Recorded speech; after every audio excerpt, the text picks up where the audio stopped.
Alhamdulillah, salatu wassalamu ala rasulillah wa ala alihi wa sahbihi wa mawala. Allah ta'ala fil Qur'anil Karim, ya ayyuhalladzina amanu taqullaha haqqa tuqatih wa la tamutunna illa wa antum muslimun. Allahumma salli wa sallim ala nabiyyina Muhammadin wa ala alihi wa sahbihi wa man tabi'ahum bi ihsan ila yaumiddin. Amma ba'd. Baik, Bapak Ibu sekalian, hadirin hadirat dan masalah seluruh Allah Subhanahu wa taala, syukur marilah kita panjatkan kepada Allah Subhanahu wa taala yang pada pagi hari ini atas nikmatnya, atas petunjuknya kita senantiasa dimampukan Allah untuk bisa melazimi kewajiban-kewajiban kita untuk menjalankan perintah Allah Subhanahu wa taala, yaitu salat subuh secara berjamaah, yang ini merupakan salah satu salat yang sangat berat dilakukan oleh kebanyakan kaum muslimin. Tapi bagi orang-orang yang mereka mendapatkan hidayah, petunjuk dari Allah Subhanahu wa taala, salat subuh merupakan salat yang ditunggu-tunggu. Karena salat ini memiliki keutamaan yang luar biasa.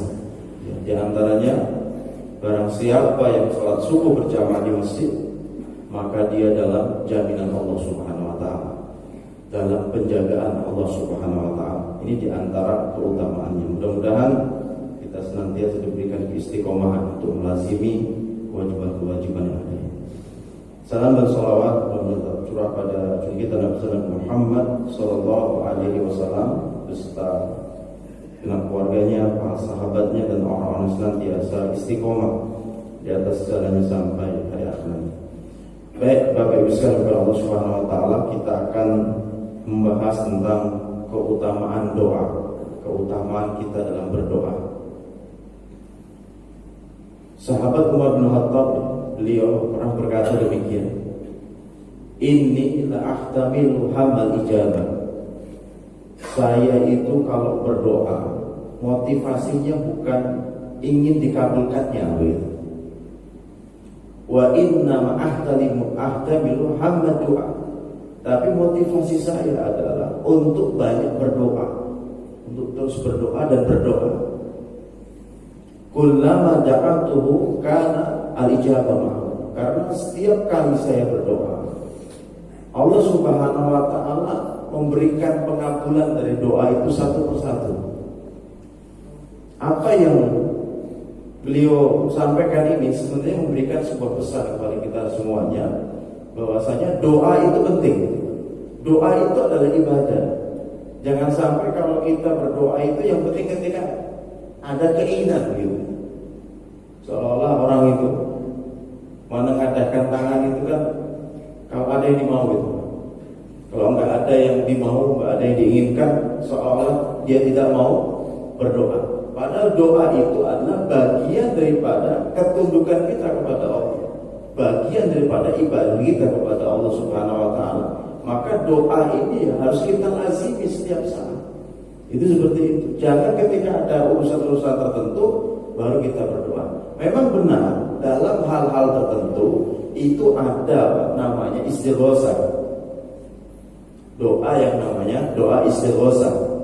Istighosah itu kapan Nabi praktekkan? Yaitu di saat perang Badar. Ketika beliau melihat jumlah kaum muslimin yang tidak sebanding dengan pasukan kafir itu hanya berapa Pak? 313 orang, 315 orang, yang jelas begitu. Sedangkan pasukan musuh di saat itu jumlahnya 1.300. Artinya 1 banding berapa itu? Ya, 1 banding 4. Itu baru menang. Hitung-hitungan jumlah saja. Belum lagi dari kalangan dari pasukan kaum muslimin yang punya kuda itu cuma 1 orang sahabat saja yang punya kuda perang. Sedangkan di pihak musuh itu berkuda perang semua, begitu. Belum lagi dari persenjataannya. Pasukan musuh lengkap dengan persenjataannya, sedangkan kaum muslimin tidak lengkap dengan persenjataannya. Maka di saat itu Nabi melihat ini ada urusan yang mengancam daripada keamanan kaum muslimin, maka di malam hari itu beliau beristighosah. Itu pun juga nggak ramean istighosahnya itu. Jadi masing-masing sahabat itu berdoa malam hari itu sampai nangis-nangis, ya, mohon kepada Allah Subhanahu wa taala. Bahkan Nabi itu sampai air matanya itu membasahi tanah yang ada di bawah. Dan di antara bentuk doa yang beliau sampaikan adalah, yang beliau ucapkan adalah apa? Ya Rabb, in tuhlik hadhihi isabah min ahli Islam lam tuqbal abadan. Ya Rabb, jika engkau hancurkan kelompok yang kecil ini, niscaya kamu tidak akan disembah selama-lamanya di muka bumi. Doanya sampai ngancam Allah gitu Pak. Tapi jangan diikuti yang seperti ini Pak. Kalau yang berdoa ini kan Nabi Pak, kualitas Nabi sudah jelas ya. Yang kedua, memang beliau itu sadar beliau adalah Nabi akhir zaman yang akan membawa kemenangan umat Islam kan begitu, yang akan menaklukkan peperangan demi peperangan yang ada begitu. Nah sekarang jangan sampai, ya Allah, kalau engkau tidak belikan saya ini, saya tidak mau beribadah kepadamu lah. Terus kita itu siapa begitu kan? Nah artinya begitu pentingnya doa, dan ternyata benar Allah Subhanahu wa taala kabulkan itu. Apa yang Allah berikan di malam hari itu Pak. Jadi para sahabat itu tiba-tiba ngantuknya luar biasa. Sampai sahabat Ali yang berjaga di saat itu megang pedang itu, berapa kali pedang itu jatuh, mentang-mentang itu diambil lagi, ngantuk lagi. Ya biasanya.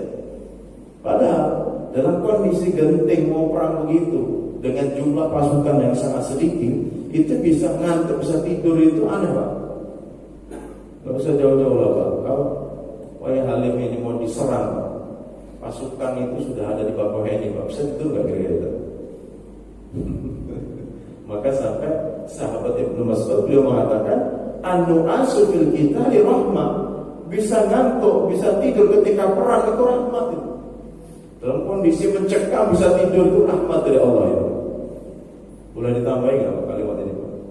Saya mau tambahin Pak. Kalau saya boleh tambahin, wa nu'asu fi majlis taklimi musibah. Ngantuk ketika taklim itu musibah gitu. Kalau ngantuk di saat perang rahmat, ngantuk di majlis taklim musibah. Jadi malam hari itu tiba-tiba Allah datangkan rasa kantuk kepada mereka. Dan tidak hanya tidur, lelap mereka bermimpi dan mimpi basah. Mau perang pada mimpi basah. Sedangkan namanya dalam barisan pertempuran seperti itu, yang namanya air itu kan mahal, susah, sulit. Bagaimana mau mandi? Ini ketika bangun bingung panas.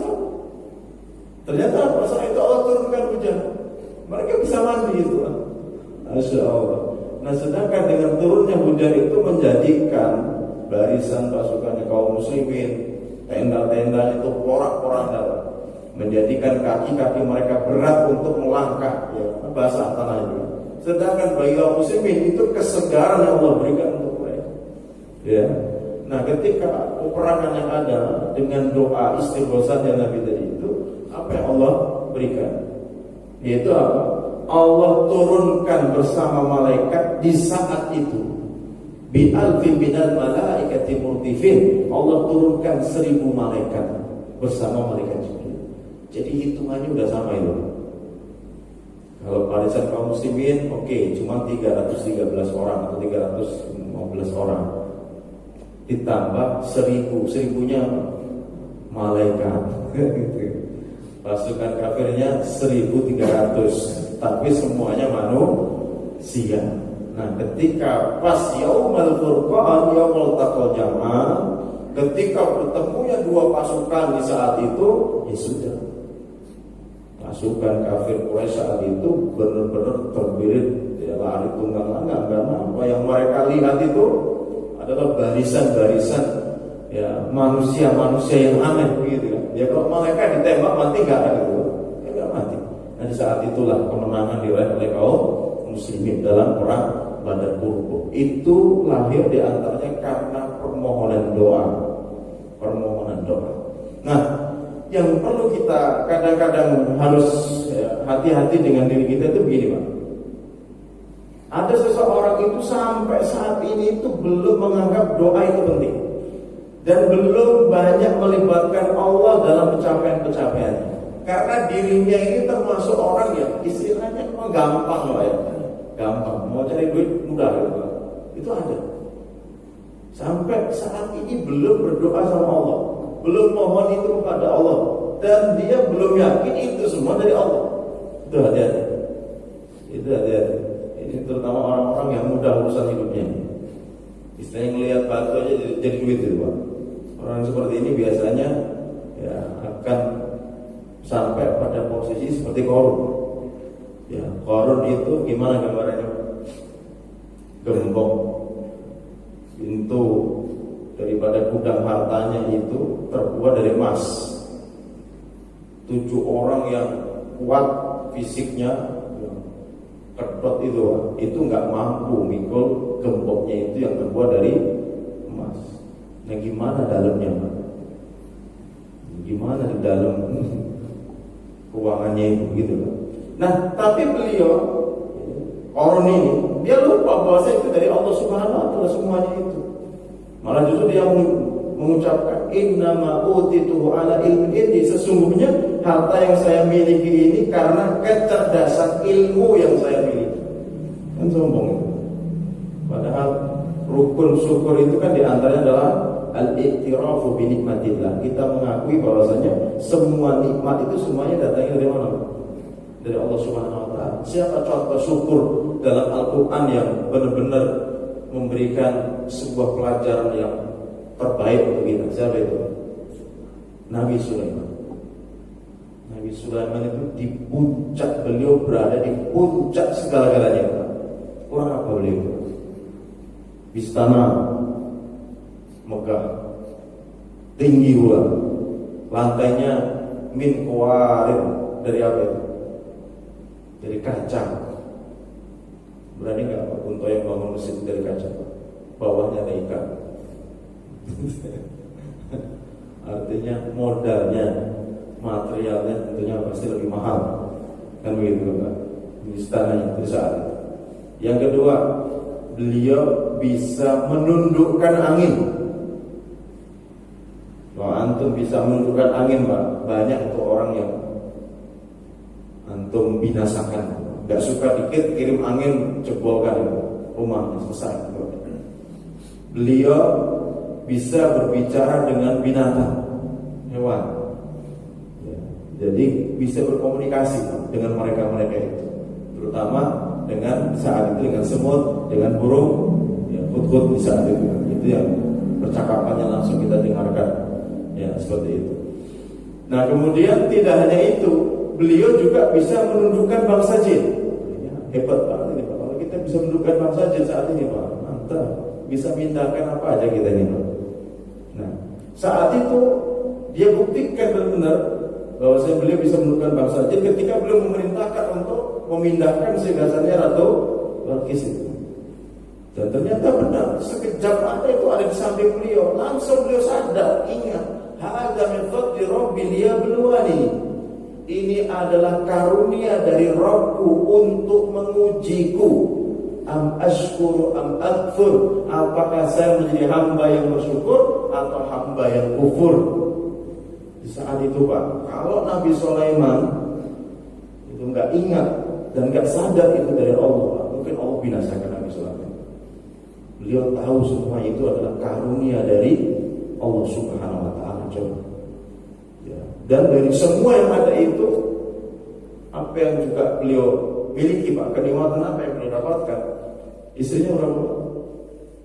100. Masya Allah. Dan itu pernah digilir semuanya dalam satu malam. Kalau bagi kaum laki-laki ini kenikmatan yang sangat istimewa, begitu kan? Dalam satu malam. Tapi di saat itu dikisahkan dia lupa untuk mengucap kalimat insya Allah.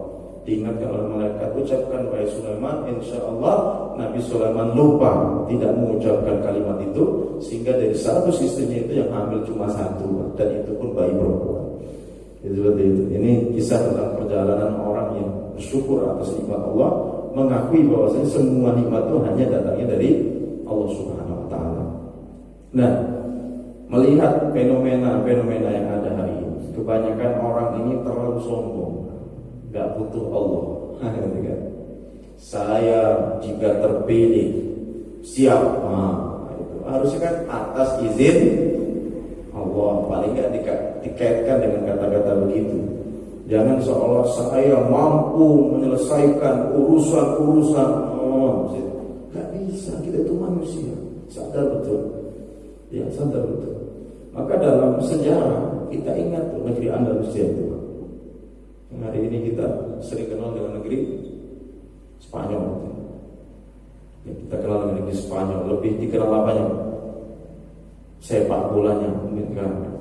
Padahal itu merupakan negeri bekas kekuasaannya kaum Muslim, berjaya di sana Andalusia itu.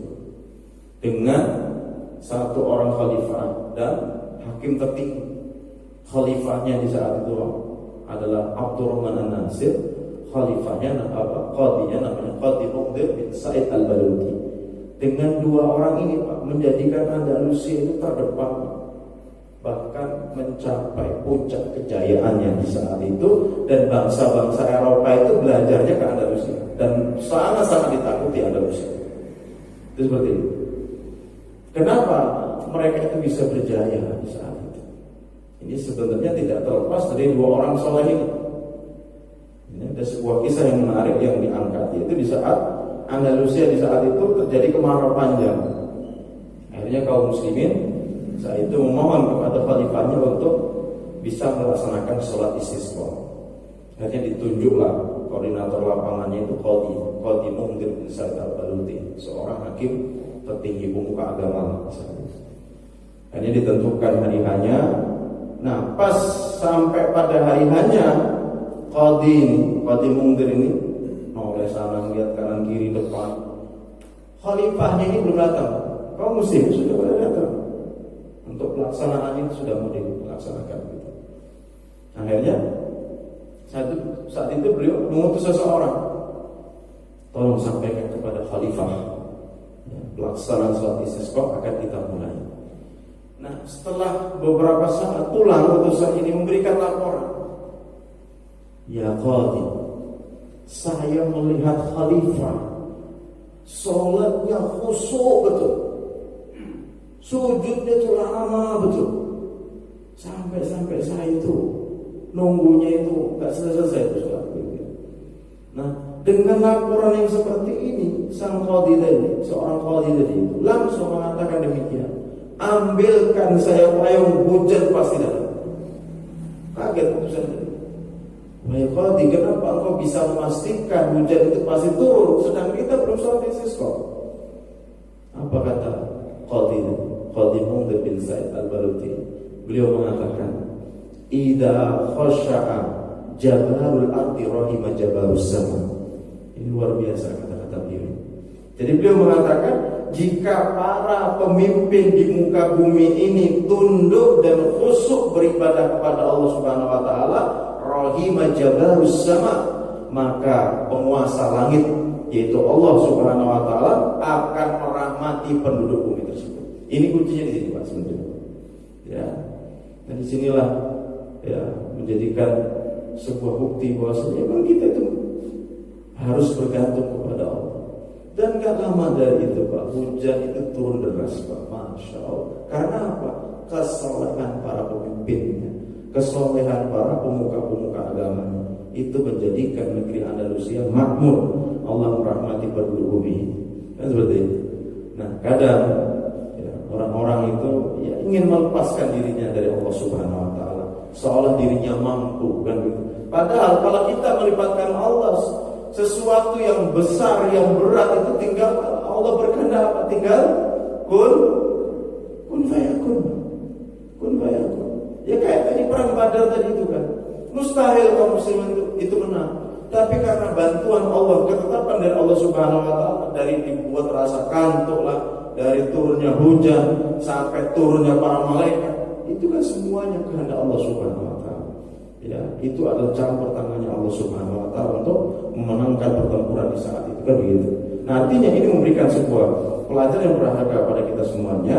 Jangan tinggalkan Allah Kan begitu kan?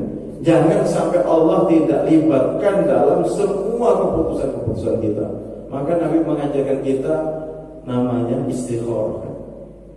Istikharah. Coba yang beli rumah dulu nggak istikharah siapa?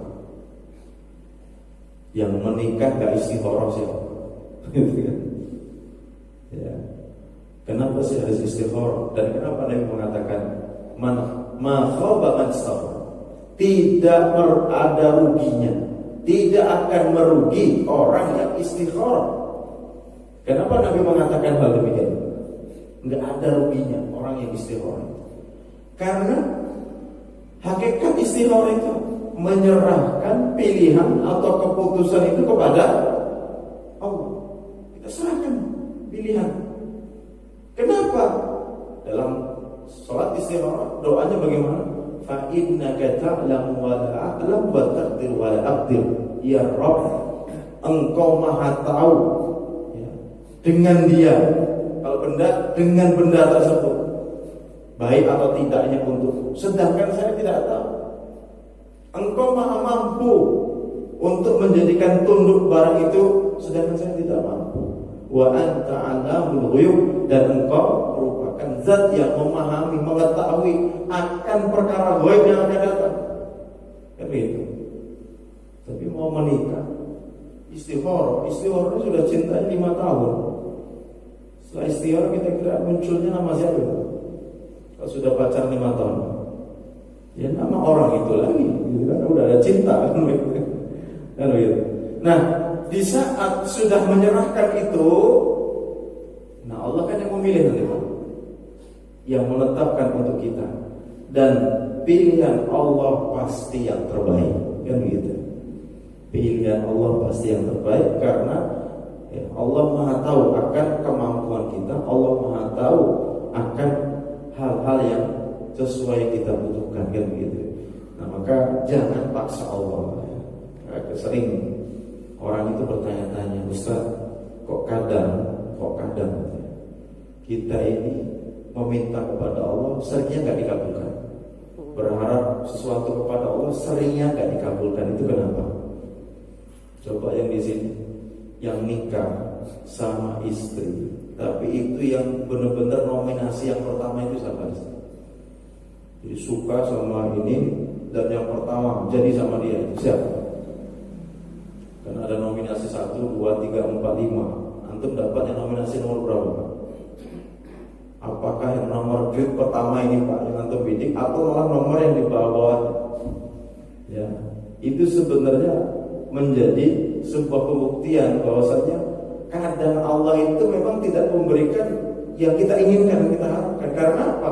Karena Allah itu memberikan untuk kita sesuai yang kita butuhkan, bukan sesuai yang kita inginkan. Yang kita butuhkan tuh dia, yang terbaik untuk kamu itu dia, bukan yang pertama itu, gitu. Nah, tapi kadang-kadang kita memaksa Allah untuk mewujudkan apa yang kita harapkan, padahal sesuatu yang kita inginkan itu belum tentu yang terbaik. Ini berat nih kajian itu. Ya, karena apa? Allah berfirman terkait masalah ini, kutiba alaikumul kitab, telah diwajibkan bagi kalian untuk berperang. Perang itu punya wajib nanti Pak, kalau udah musuh datang kan. Ya. Wa waqurul lakum, padahal perang itu adalah sesuatu yang kalian tidak sukai. Siapa yang suka perang di sini? Ada yang mau perang? Berangkat ke mana? Palestina. Ya. Asa an takrahu syai'a wa huwa khairul lakum. Bisa jadi kamu itu membenci sesuatu padahal sesuatu itu amat baik bagimu. Ya, amat baik bagimu. Ini saya diceritakan tentang seseorang, dan juga saya tahu fulan itu yang diceritakan. Jadi di saat bujangannya itu Pak, dia itu benar-benar ya sukalah dengan seorang akhwat. Tapi rasa suka yang dia pendam itu tidak segera terrealisasi, tidak direalisasikan segera. Ujung-ujungnya ada ikhwan yang lain yang datang lamar, diterima sama akhwat ini. Kira-kira gimana? Bahkan isunya itu sudah sama ustadz ini sama ustadz ini gitu. Tapi nggak jadi gitu. Padahal rumornya itu udah terlalu lama gitu ya. Antum punya bidikan nggak taunya diambil orang, karena prinsipnya hari ini siapa cepat dia siapa cepat dia dapat. Ya kalau lah dia gitu kan. Kalau muda-muda sekarang ya galau-galau gitu kan. Gimana ya? Wanita yang dia inginkan ternyata dinikahi orang gitu. Tapi dengan berjalannya waktu Allah buka itu tabir hikmah. Kenapa dia nggak menikahi yang pertama itu? Ternyata wanita yang pertama itu yang dia inginkan menikah dengannya dan tidak jadi itu sering sakit-sakitan. Jadi kalau hamil itu harus ada perawatan ekstra, bahkan berapa hari harus di rumah sakit, begitu dan sebagainya. Nah, sedangkan seorang ikhwan ini adalah orang yang secara ekonomi tidak lebih baik daripada suaminya itu yang menikah itu. Sedangkan suami bagi wanita ini secara ekonomi dia bagus, pengusaha. Gitu.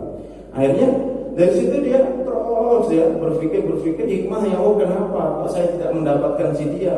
Oh ternyata kalau saya dinikahkan dengan si fulana itu belum tentu saya mampu, begitu.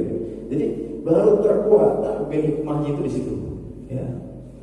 Ada lagi seseorang, ya tadi, kenapa tidak menikah dengan nomor yang pertama? Kok malah nomor yang ketiga? Ternyata yang pertama itu tidak dewasa, memandikan dedek bayinya saja nggak berani dan sebagainya. Sedangkan yang ketiga ini begitu kapal, begitu cakap untuk mengurus anak dan sebagainya. Nah itulah hikmah yang kadang-kala tadi kita ini tidak menyukai sesuatu padahal sesuatu amat baik bagimu. Tapi sebaliknya, wa asa an tuhibbu syai'an wa huwa syarrun lakum. Tapi bisa jadi kamu itu menyukai sesuatu padahal sesuatu itu amat buruk bagimu. Sesuatu itu tidak baik untuk kita.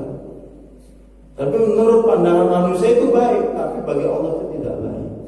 Nah inilah untuk mendudukkan masalah yang seperti ini berat. Ini berat. Suka nggak Pak sakit gigi Pak? Ada yang suka sakit gigi?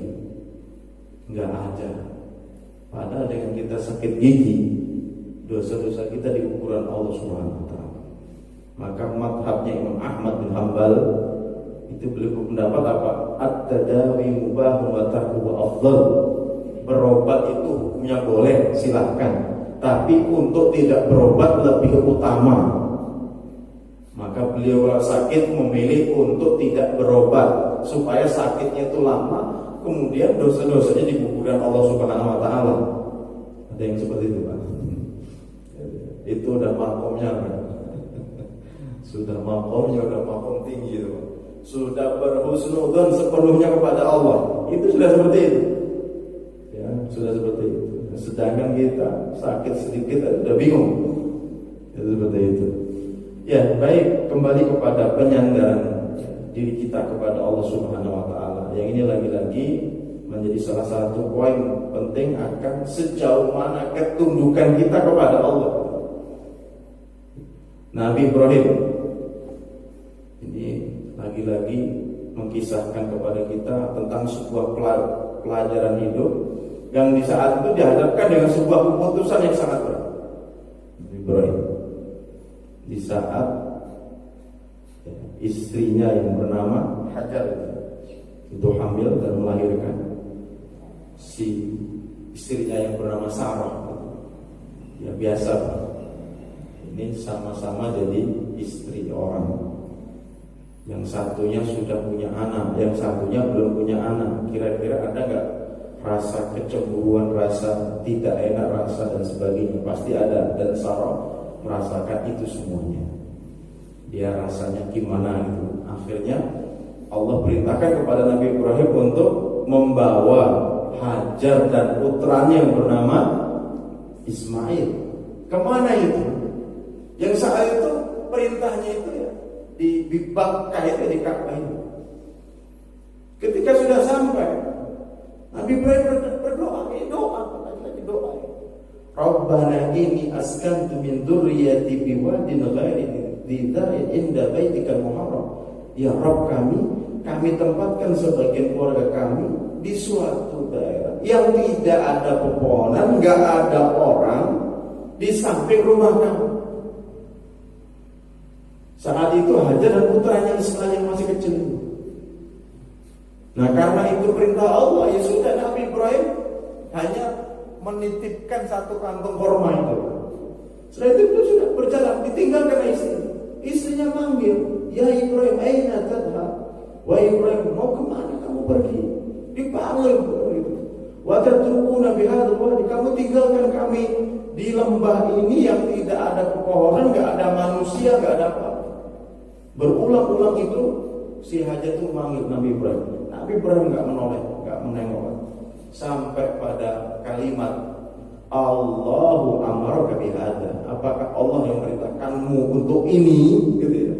Apakah Allah yang memerintahkan kamu untuk berbuat seperti ini? Nah, saat itu Nabi Ibrahim menjawab, "Na'am, iya." Langsung istrinya bernama Hajar itu dengan keimanannya dia menjawab, "Idzan la yudhayyibuna." Jika itu benar perintah Allah, niscaya Allah tidak akan menyia-nyiakan kehidupan kamu. Akhirnya sudah berangkat Ismail. Alhamdulillah, dengan izin Allah, ya Ismail yang nangis, semakin menangis tuh kakinya injak-injak pasir, keluarlah mata air di situ.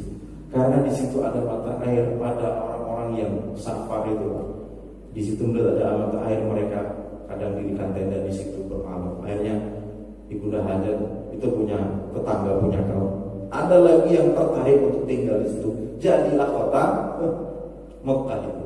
Masya Allah. Itu berangkat dari doa Nabi Ibrahim alaihissalam. Artinya begitu pentingnya itu doa, gitu ya. Begitu pentingnya itu doa, itu bisa merubah sebuah kondisi yang seperti itu. Allah a'lam bishawab. Baik, Bapak Ibu sekalian, dimuliakan Allah Subhanahu wa taala.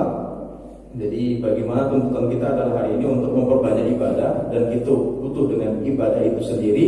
Bahkan Nabi menjelaskan, man lam yas'alillah yata'ala. Barang siapa yang tidak meminta kepada Allah, maka Allah akan murka kepada hamba tersebut. Berarti orang itu sombong gitu Pak. Nah, tapi dalam berdoa itu ada adab-adabnya.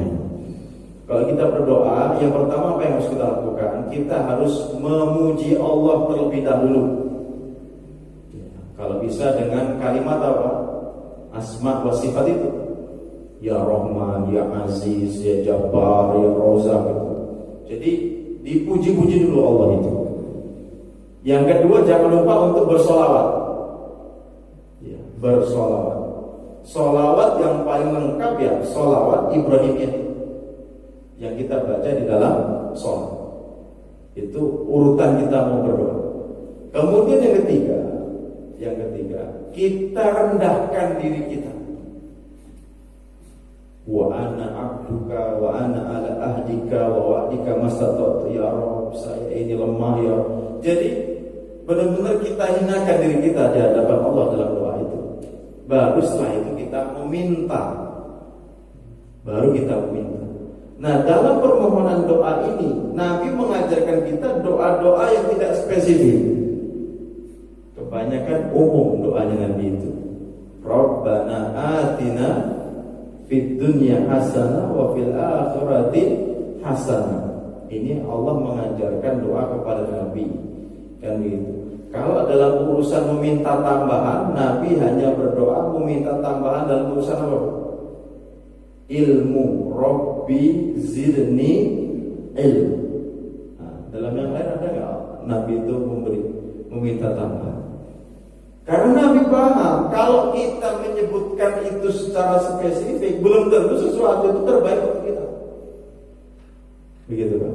Karena ada doanya orang, Allahumma inni as'aluka saya rota pajiru.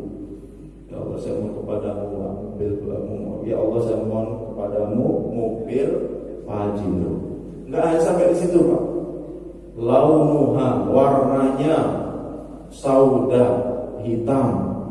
Ya, bahkan tipenya juga disebut. Permasalahannya kan begini, tidak boleh sampai di sini saja. Harus ditambahi jika itu yang terbaik untuk. Ini benar-benar Pak, dia bisa beli pajero Pak. Ujung-ujungnya pajaknya nggak buat bayar pajak, servis saja setiap kali servis nggak mampu, kan jadi repot. Ujung-ujungnya malah mikirin mobil, ngurusin mobil bingung. Ya, istrinya nggak keurusin kan, jadi masalah lagi. Belum lagi dengan mobilnya bagus, bergaya juga itu Pak. Ya, akhirnya ada orang lah yang tertarik lah, perempuan, ujung-ujungnya jadi maksiat, kan begitu. Nah, jadi kita meminta itu benar-benar kepada Allah dan itu yang terbaik. Nah, kalau hari ini misalnya ada di antara kita yang mungkin orang tuanya sakit Pak, apa doa kita? Sakit udah lama gitu ya. Bahkan bahasa orang nggak ninggal-ninggal gitu. Kok nggak ninggal-ninggal? Apa yang terbaik kita doakan baginya? Ya sebagaimana doa yang diajarkan Nabi. Allahumma ahyini idza kanatil hayatan, ya Allah panjangkanlah umurku. Kalau orang tua panjangkanlah umurnya jika itu yang terbaik untuknya. Wa tawaffani, dan wafatkanlah diriku jika dengan kematian itu yang terbaik untukku.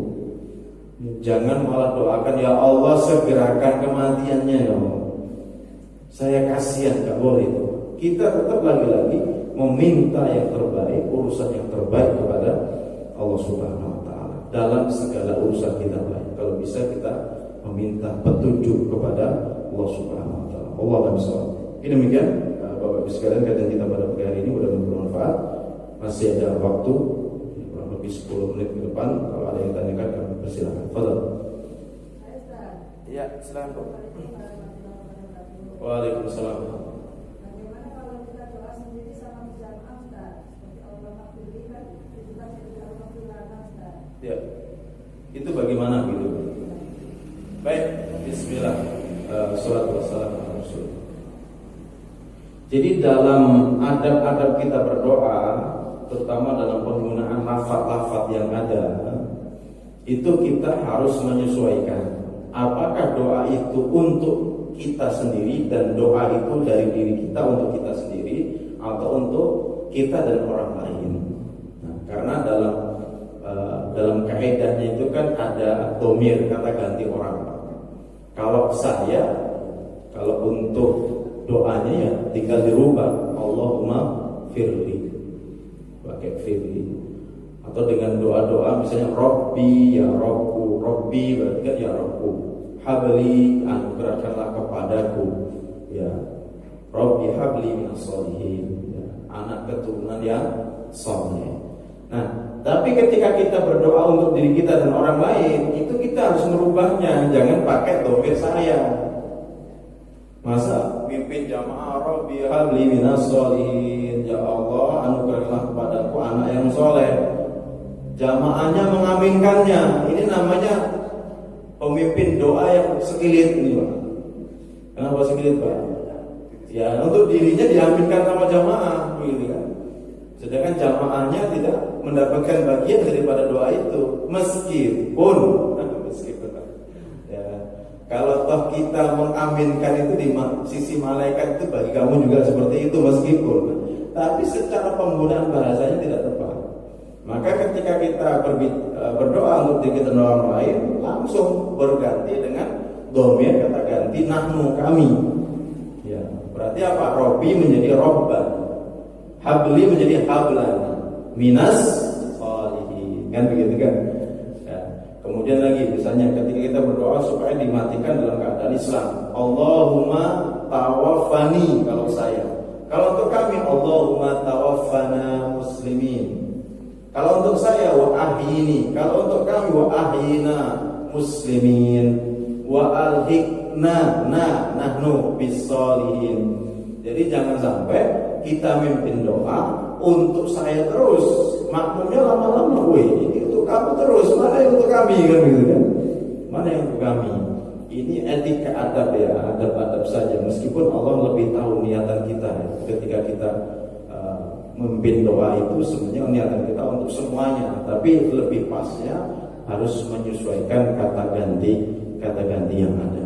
Nah gitu ya, kata ganti yang ada. Karena tidak semua jamaah itu ya paham ya. Kalau yang tidak semua jamaah itu nggak paham, ada yang kritis, kalau yang kritis dia protes itu nanti. Itu seperti itu. Nah kemudian ya kadang ini terutama untuk ketika kita mendengar ada yang meninggal dunia, ya. Kalau sudah meninggal dunia, tidak ada sebuah doa kecuali apa? Rahimallah rahmatan wasi'ah. Semoga Allah merahmati hamba tersebut dengan rahmat Allah yang luas dan diampuni dosa-dosanya. Sudah itu saja. Jangan semoga husnul khotimah, karena sudah meninggal dunia dan kita tahu di akhir kehidupannya bagaimana. Nggak usah dibahas dengan semoga husnul khotimah ini, enggak. Tapi ketika dia sudah meninggal dunia, kita justru mendoakan supaya Allah memberikan rahmat, kasih sayang kepada hamba tersebut. Di antara bentuk kasih sayangnya bagaimana dosa hamba tersebut diampuni oleh Allah Subhanahu wa taala. Maka yang ikut takziah, doanya nggak usah panjang-panjang Pak ketika takziah itu. Kadang orang itu kalau mimpin doa itu luar biasa. Apalagi ketika sholat jenazah itu. Sholat jenazah itu kan Nabi sendiri sudah mengajarkan kepada kita kapan sih doa itu. Setelah kapan Pak? Setelah takbir ketiga. Setelah takbir ketiga. Itulah doa yang mustajab. Doa yang benar-benar akan dikabulkan Allah Subhanahu wa taala ya setelah takbir ketiga itu. Nah, tapi prakteknya justru kadang sebagian imam itu ketika setelah takbir ketiga itu malah waktunya nggak dipanjangin. Kita belum selesai itu membaca doa, sudah Allahu Akbar kan gitu. Padahal itu waktu yang mustajab. Nah, justru yang ada setelah sholat doanya malah lebih panjang daripada lama sholatnya. Setelah sholat, gitu kan? Padahal yang mustajab kapan? Setelah takbir yang ketiga itu. Nah, ketika takziah pemakaman itu, kita nggak ada doa-doa yang lain yang diajarkan Nabi yang tepat doa kita kecuali kalimat. Kata Nabi setelah selesai itu beliau langsung mengatakan ya, mintalah ampun, istaghfiru li akhikum, mintalah ampun kepada saudara kami. Fa innahul an yus'al, sekarang dia itu sedang ditanya. Maka doa kita ketika pemakaman selesai, Allahumma ighfir lahu, Allahumma tsabbithu. Ya Allah, maghfir lahu, Allahumma tsabbit. Ya Allah, ampunilah dosanya. Ya Allah, kuatkanlah, teguhkanlah dirinya untuk menjawab pertanyaan dari malaikat itu. Itu doa kita itu. Jadi itu doa yang sesuai tepat fungsinya. Itu seperti itu. Tidak dengan doa-doa yang lain. Allah bisa begitu, Bu ya. Jadi tinggal mengganti. Kata Tumir benar itu. Tanyakan kalau untuk saya bagaimana, untuk kami itu bagaimana. Memang berbeda memimpin doanya. Yang belum terbiasa mimpin doa ya latihan. Ketika suruh mimpin doa itu seperti itu. Dan yang labelnya haji bukan berarti dia yang harus mimpin doa. Ini di kampung tuh kadang-kadang Pak takut mau naik haji Pak. Bukan apa-apa. Karena kalau pulang disuruh mimpin doa. Haji itu bukan gelar.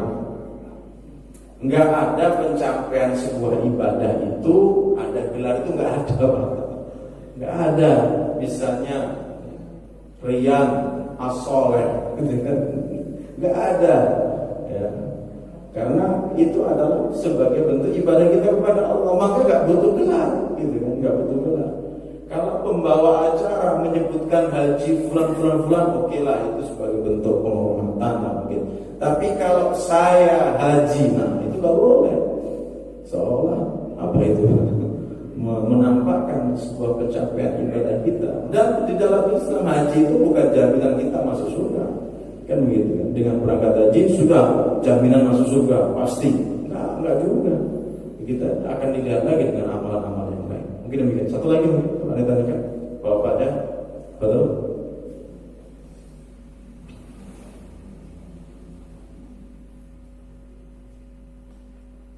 Tidak ada? Saya tambah dikit tentang haji tadi menarik. Tentang haji. Siapa yang kuota berangkat tahun ini? Ada? Tahun ini berangkat?